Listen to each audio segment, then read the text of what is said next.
Coucou les amis, j'espère que vous allez bien. On se retrouve avec la suite de notre vidéo du batch cooking petit budget à congeler.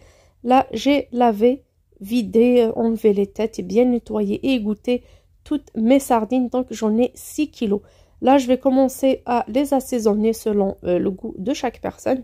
On peut se contenter du sel, poivre noir ou blanc, tout simplement. On peut rajouter aussi du cumin, des mélanges d'épices. Vraiment, chacun fait à sa sauce. De l'ail aussi, c'est important, du persil frais ou haché. Par contre, le frais, j'aime pas trop parce qu'après, ça crame lors de la friture. J'ai mis sel, poivre blanc, du cumin. Ma grand-mère a toujours dit que le cumin, c'est important pour la sardine. À vous de voir si vous aimez. Là, j'ai du curry, donc du curry qui contient du curcuma. On peut mettre ras el hanout ou n'importe quel mélange d'épices. Du persil séché. Et là, à la place de l'ail en poudre, j'ai un mélange d'épices spécial poulet rôti que j'ai acheté à Carrefour il y a un bon moment, mais qui contient beaucoup d'ail en poudre. Du coup, je l'ai utilisé au lieu de gaspiller l'ail. J'ai également utilisé un reste de paprika bien rouge que j'ai acheté une fois en boucherie. Là, je vais assaisonner aussi d'un peu d'huile de tournesol ou de l'huile de colza. Moi, j'avais un reste d'huile de colza. Je voulais en finir avec. C'était un fond de bouteille. Pour l'huile, on peut mettre 2-3 cuillères. On peut ajouter aussi du jus de citron. Moi, j'avais pas. En plus, c'est pas important, le jus de citron. C'est selon les goûts. On peut presser du citron après la friture. Là, je mélange bien, soit avec les mains, pour que la marinade rentre à l'intérieur de mes sardines, ou tout simplement, je mets le tout dans un grand sachet de congélation et je secoue. Moi, pour la farine, je fais cette méthode-là avant la friture. Par contre, pour la marinade, je préfère faire ça à la main pour être sûr que toutes mes sardines soient bien imbibées avec l'huile et les épices. Là, il y a un peu d'eau en bas. Pourtant, j'ai bien égoutté, mais bon, il y a un peu d'eau, mais c'est pas méchant, hein. Comme les sardines sont propres. Là, je mets toutes les sardines dans un même bac et vous voyez en bas l'eau de sardine, l'huile, le reste de ma marinade, je le rajoute dessus et je commence à préparer mes paquets pour aller comme batch cooking à congeler. Je ne vais pas les faire cuire, mais je vais les congeler comme ça, nettoyer, laver, vider, mariner, saler bien sûr. Il reste qu'à faire cuire à la dernière minute, soit au four, à l'air fryer, à la poêle, grillé, comme vous voulez. Pour la friture, si vous voulez mettre de la farine, ça sera à la dernière minute. On fait sortir, on laisse décongeler et on fait cuire. Ah, c'est vraiment un régal. Les sardines restent fraîches, très très bonnes. Vraiment, depuis que je connais cette méthode-là, j'adore. Et surtout, vous le savez maintenant, il y a beaucoup de magasins qui font les 3 kilos de sardines pour 8 €, 7,50 €, ça dépend, surtout Carrefour et Auchan, ou même fin du marché. Donc, c'est vraiment un produit petit budget qui est trop bon pour la santé. Là, j'ai utilisé les sachets à zip de chez Action exprès parce qu'on ne peut pas avoir l'odeur des sardines dans mon congélateur. Donc là, je ferme bien. J'ai séparé en deux parties pour pouvoir les plier en deux et que ça prenne pas trop de place dans mon congélateur. Comme ça, je sépare viande blanche, viande rouge, sardines. Et je vais les voir comme dans un petit congélateur. Parfois, on voit pas tout. Mais quand je fais comme ça en petits paquets, je donne de la place à chaque ingrédient. Comme ça, quand j'ouvre, je vois ce que j'ai. Il n'y a pas des choses qui se cachent en bas et qui vont traîner ici des mois. En tout, j'ai eu 7 bons paquets. Et bien sûr, j'ai laissé un petit peu pour préparer pour mon mari, pour qu'il mange un peu aujourd'hui. J'ai pas envie, avec toutes ces odeurs, vous pouvez pas imaginer mes mains. Moi, je suis pas quelqu'un qui met les gants pour nettoyer ses sardines ou faire ses marinades. C'est une question d'habitude, malheureusement, j'essaye, mais j'arrive pas. Donc, je lui prépare une sardine, et par la suite, dès que j'aurai envie, je vais faire soit grillé, soit au four avec un plateau de pommes de terre, oignons, tomates et poivrons rouges et verts. C'est vraiment un pur délice. Là, je mets un peu d'huile au fond d'une poêle et je vais la faire chauffer. Je prends une rondelle d'huile et je vais faire cuire quelques sardines. Alors pour le repas d'aujourd'hui, j'ai fait la veille des pâtes bolognaises. Pour la bolognaise, pareil, j'ai laissé une partie, bien sûr pour les pâtes comme ça, et une autre partie, je l'ai mise à congeler. Donc du batch cooking à congeler. Je l'ai fait la veille, donc vous ne le voyez pas. Et bien sûr, la veille, avant d'aller acheter ces sardines, j'ai fait sortir la viande la plus ancienne qui était dans mon congèle. C'était la viande hachée et je l'ai fait et je l'ai préparée. Comme ça, on la mange en premier et je garde ces sardines. Ces sardines peuvent durer jusqu'à 2 mois. De temps en temps, une fois par semaine, voire par 10 jours, on se fait un bon plat de frites sardines. Là, je vais vous montrer qu'on peut les faire cuire sans les fariner pour les personnes qui sont intolérantes au gluten. On peut les faire griller aussi dans un petit peu d'huile d'olive. Vous voyez, j'ai bien chauffé l'huile. Et voilà, présenté avec un petit peu de citron, un bout de tomate, du persil, du pain et de la salade, pareil que j'ai préparé au préalable en batch cooking dans mon frigo. Donc on va manger ça. Et accompagné aussi des pâtes bolo. Chacun mangera ce qu'il veut. C'est vraiment équilibré, sain et surtout petit budget et fait maison. C'est vraiment très important. C'est une très bonne technique de réduire votre budget course tout en cuisinant à l'avance, tout en achetant en promo, en achetant les grands formats et à préparer. Comme ça, il n'y aura pas de gâchis, il n'y aura rien qui part à la poubelle. Et en même temps, on n'aura plus à se poser cette question, on mange quoi ce soir quand on a des trucs déjà préparés dans son congélateur. C'est vraiment très facile et très efficace. Moi, je vous conseille, je fais ça depuis des années. C'est vrai qu'en été, je fais beaucoup moins. Comme les conditions de conservation des aliments sont un peu difficiles avec les hautes chaleurs. Par contre, en hiver, dès l'arrivée de l'automne, je recommence. On passe au goûter exceptionnellement. Là, je prépare une recette facile, rapide et vraiment très économique et surtout très saine pour cette période de changement de climat. Il y a mes enfants qui toussent, mon mari, tout le monde est enrhumé. Donc, j'essaie toujours de faire des trucs à base d'huile d'olive, herbes aromatiques. Donc là, j'ai normalement 3 mesures de semoule. Moi, comme on est une petite famille, je mets un chop et demi. Donc la mesure, ce sera le demi-chop. Donc voilà, donc une mesure et demie. Donc un chop et demi, ce qui fait 3 mesures de semoule. Alors là, j'utilise vraiment la semoule fine parce que j'ai pas le choix. C'est une semoule qui est dans mon placard, donc qui est là depuis un moment dans mon garde-manger. Je préfère commencer par ça. Sinon, la semoule moyenne aurait été beaucoup mieux, mais ça se mange quand même. Ça se mange toujours. Je mets pour 3 mesures de semoule une seule mesure de huile d'olive. On peut la remplacer par n'importe quelle matière grasse de votre choix. Donc je mets de côté et je vais continuer à mettre tout ce qui est sec. Donc j'ai un paquet de levure. Voilà, je vais passer au tamis parce que vous savez aussi, même ma levure, elle était dans mon stock avec les chaleurs et tout. Donc il y a beaucoup de grumeaux qui se sont formés depuis. Je préfère la passer à la passoire. Alors pour tout ce qui est herbes sèches, je vais utiliser de l'origan et de la menthe. Donc ce sont des produits bio. On peut les acheter même au marché, chez les vendeurs d'épices, au magasin bio, Naturalia, où vous voulez. Il y a tellement de bons produits. On peut ajouter aussi du thym si vous aimez de la menthe fraîche. Moi j'avais ça et j'ai utilisé ces deux-là pour le thym. C'est pas que je n'aime pas, mais c'est mon mari qui n'aime pas, c'est pour ça. Sinon ça aurait donné un très bon goût, surtout pour la grippe. Là c'est l'origan. Pareil, je fais la même chose, je passe dans la passoire, pardon. Et j'appuie un petit peu avec mes doigts pour faire sortir une poudre de ces herbes, comme on peut la faire en mixeur.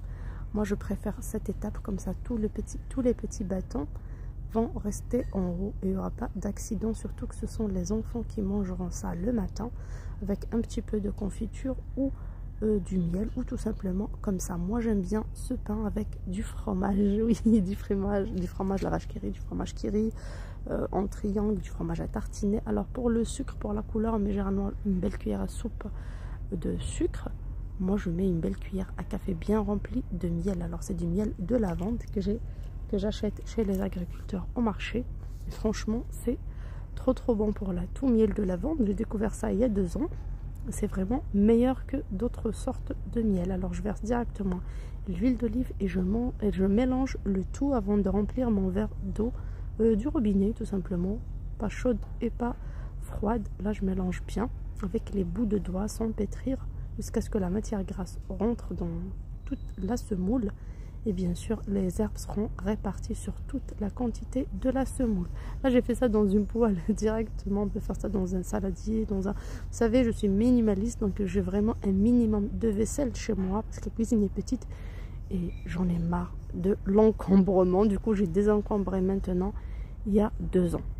Depuis mon arrivée à Marseille, je vais vraiment avec le strict minimum côté vêtements et côté vaisselle. Alors pour les vêtements, j'ai créé avec 2 copines, comme on a des enfants de différents âges, un compte Vinted où on partage, où on publie tout ce dont on n'a plus besoin. Je vais vous mettre le lien. Oui, il y a une personne qui me l'a demandé, j'ai complètement oublié. Donc c'est la copine qui envoie. Une, elle s'occupe du tri, moi je m'occupe du tri. Donc parce que leurs enfants sont plus grands, donc on me passe les trucs. Et ce qui va pas à mes enfants, ce dont j'ai pas besoin, je passe à la machine bien sûr. je plie et je stocke dans des cartons. Parfois on fait des vides-greniers, c'est intéressant aussi. Sinon, je prends en photo directement avant de stocker dans des cartons propres, dans des grandes boîtes en plastique qu'on a pris aussi chez Action. Et bien sûr, on met ça en ligne. Après, celle qui a le temps, elle vous fait l'envoyer. Il y a une qui s'occupe de récolter tout ce que dont elles n'ont pas besoin toutes les deux. Moi qui m'occupe du tri, je plie s'il y a des choses à repasser et tout. Et une qui s'occupe de la publication et de l'envoi, bien sûr. À la fin, ça nous fait un petit revenu de temps en temps qu'on se partage à trois, peu importe les vêtements. Donc c'est une très bonne idée pour les personnes qui cherchent un petit complément de revenus. C'est vraiment intéressant. Parfois on est à 20 € le mois, parfois on est à 50 €, parfois à 100 €, ça dépend des mois, hein. Donc je vais vous laisser le lien. Comme ça, vous regarderez s'il y a des choses qui vous intéressent, si vous êtes des adeptes de la seconde main. Je ne l'étais pas avant, mais je le suis dans nos jours. Comme les enfants grandissent assez vite, la vie est trop chère. Et pourquoi pas non seulement profiter, entre amis ou entre familles, de ces vêtements seconde main, mais en même temps faire profiter d'autres personnes au lieu de les mettre à la poubelle. Voilà, j'ai commencé à mettre l'eau petit à petit. Généralement, j'utilise le verre, donc 2 mesures d'eau, mais parfois un peu moins, ça dépend de la qualité de la semoule. Là, il reste un petit peu, environ 2 cuillères à soupe. On va pas former une boule ni pétrir, mais comme ça c'est bien mouillé, c'est déjà assez. Alors on peut mettre du sucre vanillé si vous n'aimez pas vraiment le goût de l'huile d'olive. Là, je fais cuire ça dans une crêpière, c'est vraiment la meilleure façon. Je l'ai beurré sur beurre, semen, beurre, qui est le beurre clarifié, huile comme vous voulez. On peut la saupoudrer de semoule, chose que je n'ai pas faite aujourd'hui. Mais c'est pas méchant. Là, je vais mettre la moitié de la quantité pour avoir des galettes vraiment assez fines. Alors, c'est un produit qu'on consomme le jour même et qu'on peut mettre au congélateur facilement. Par contre, si on le laisse à l'extérieur jusqu'au lendemain, ça peut durcir. C'est vraiment un truc de flemme qu'on prépare vite fait, sans pétrissage, sans prise de tête. Et ça se mange vraiment bien chaud ou tiède le jour même. Ça peut être pour le petit déjeuner aussi, le week-end. Moi, j'aime bien faire ce genre de recette le week-end. C'est pour ça que je vous partage ça, surtout pour les personnes qui ne mangent pas des trucs à base de farine. Et aussi pour les personnes qui cherchent à manger sain, huile d'olive, semoule et herbes. C'est vraiment trop bon. Et c'est encore meilleur que les croissants, le beurre, la farine et tout. Donc voilà, je vais essayer de lisser un petit peu la surface. Je vous ai dit, avec la semoule moyenne, le travail est beaucoup plus facile, mais on fait avec le moyen du bord. On n'est pas obligé d'acheter encore et encore d'autres ingrédients pour faire des recettes. On n'est pas obligé d'avoir la recette à 100%, mais on peut se débrouiller avec ce qu'on a à la maison. Voilà, là j'ai bien lissé comme j'ai pu, bien sûr, la surface et même les côtés. Comme ça, on aura une galette homogène. On va la piquer un petit peu et la mettre à cuire sur feu moyen, pas trop doux ni trop fort. Bien sûr, on ne la couvre pas. Et au moment de la retourner, ça sera à l'aide soit d'une assiette plate, d'un couvercle à marmite. Et notre gâteau sera prêt. Alors, on l'appelle gâteau, comme on le mange avec de la confiture, du miel et tout. Comme on le peut considérer aussi du pain. Comme on le mange aussi avec du fromage ou tout simplement comme ça, nature. Voilà, là je vais la mettre sur le feu. Là, je récupère un couvercle à marmite pour retourner ma galette. Comme vous voyez, je l'ai retournée directement sur le couvercle. Et là, je la retourne sur l'autre côté, comme une tortilla, tout simplement, bien sûr, délicatement, comme c'est gras. Donc, elle peut s'effriter et la faire cuire des deux côtés. Comme vous voyez, elle est belle, croustillante, nourrissante. Franchement, c'est un truc que j'adore. Et mes enfants aussi, bien sûr, ils ne peuvent pas le manger comme ça. Toujours accompagné de confiture d'abricots faites maison. D'ailleurs, cette année, j'ai pas fait, tout simplement parce qu'il me reste encore de l'année dernière. Je voulais pas faire juste pour faire. Là, la deuxième, je l'ai faite cuire directement dans la poêle où je l'ai mélangée. Elle était un peu épaisse, elle s'est cassée un tout petit peu, tout simplement parce que dans la poêle, c'est très compliqué de la retourner. Par contre, la crêpière, les bordures sont beaucoup plus fine, du coup c'est beaucoup plus facile. Je vous conseille de la préparer dans une crêpière, c'est beaucoup plus simple. Là, on va en consommer une et découper une en morceaux et la mettre au congèle. Comme ça, à un moment où j'ai rien pour le petit déj, je la fais sortir directement. Et bien sûr, pour ma part, ça sera des olives noires, du fromage. rarement du miel ou de la confiture et ça nous fait un très très bon petit déjeuner et goûter. Je vous conseille d'essayer. Alors pour le reste de mes courses de la dernière fois, alors j'avais récupéré des oignons anti-gaspi. Vous voyez, il fallait les ouvrir parce que la vidéo je l'ai préparée quand même il y a environ une semaine. On a déjà mangé ces plats là, juste j'ai pas eu le temps de vous faire le montage.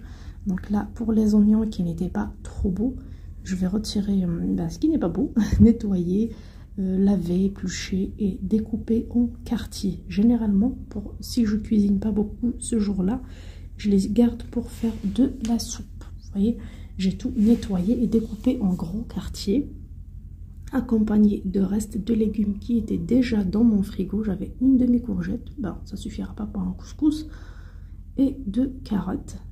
Je vais pareil les éplucher, les laver et les couper en quartiers. Et les 2 poireaux pareil que j'ai acheté avec ces oignons. Vous voyez, il n'y a pas une grosse quantité de légumes. Alors pour le poireau, c'est le blanc et le vert, j'utilise les 2. Je prends directement des sachets de congélation, j'écris à l'aide d'un marqueur soupe, des sachets que je peux laver et réutiliser, comme ils contiendront que des légumes. Par contre, ceux que j'utilise pour la viande, il faut les jeter. La viande des poissons, il faut les jeter.